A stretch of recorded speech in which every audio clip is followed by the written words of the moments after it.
So behind me is the Henley building.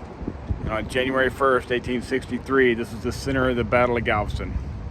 So if I turn around here, so we can look down 20th Street. So the wharf's back there. So the Yankees had built a fort on one of the piers. So during the day, the Yankees occupied Galveston, but every night they would go back on their pier and fortify up.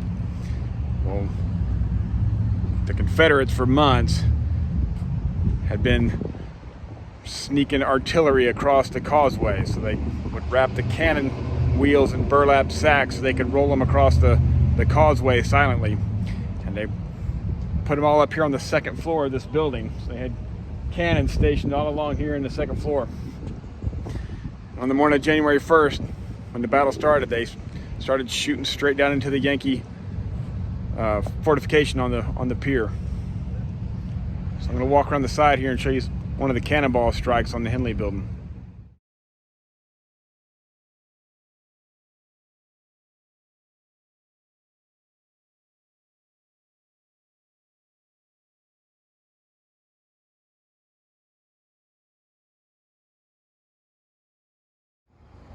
So that big chunk of granite right there was blown off that column by one of the cannonballs the Yankees were shooting back at the Confederate soldiers in this building.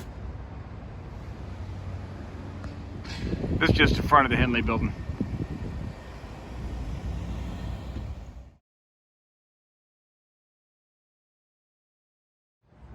So during the battle, the Yankee ships had turned around to keep from being captured.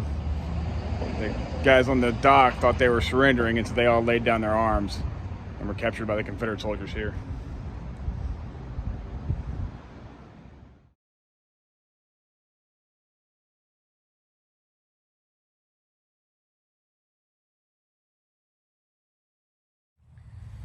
So this is one of the saddest stories about the Battle of Galveston. So Lieutenant Commander Edward Lee graduated from the U.S. Naval Academy in 1855.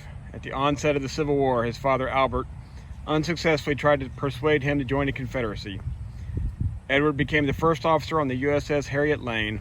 On January 1st, 1863, it was involved in the Battle of Galveston against Confederates under General John B. Magruder, whose staff included Albert Lee. After the battle, Albert was found but could not help his mortally wounded son, whose final words were, reportedly, "My father is here." So when his dad found him, he was on one of the ships and he got shot in the guts and was bleeding out. And he was barely conscious when his dad found him. And his dad went to go get another doctor because the doctor aboard the ship had said he couldn't save him. So his dad left to go find another doctor. And while he was gone, his son passed away. But while he was passing away, one of the other officers asked him if they could do anything for him, and he said, "No, my father is here," and he passed away. So when Edward Lee was buried, the Masons gave him full military honors and buried him here in Galveston in the Presbyterian Cemetery. And his father was asked if he wanted to move his body, and he said no, he would like to be buried here next to the sea where he served. So here are just some other neat graves here in the Presbyterian Cemetery off Broadway. It's George Campbell Childress. He was born in Nashville, Tennessee, signer of the Declaration of Independence, the Texas Declaration of Independence. Died October 6, 1841. Captain William S. Fisher, born in Virginia, captain of the company at San Jacinto, 1836, and in command of the Mirror Expedition, 1842. Died in Galveston, 1845.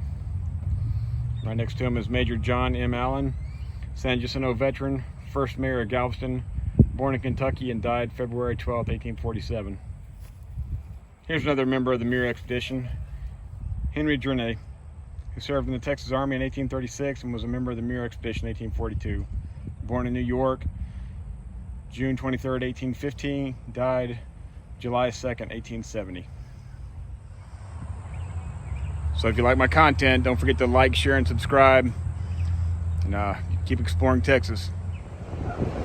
So just a little PS, did you know that in 1874, Jesse James came down here to Galveston and honeymooned with his new wife, Z? thought that was a cool little fact. All right, keep exploring Texas.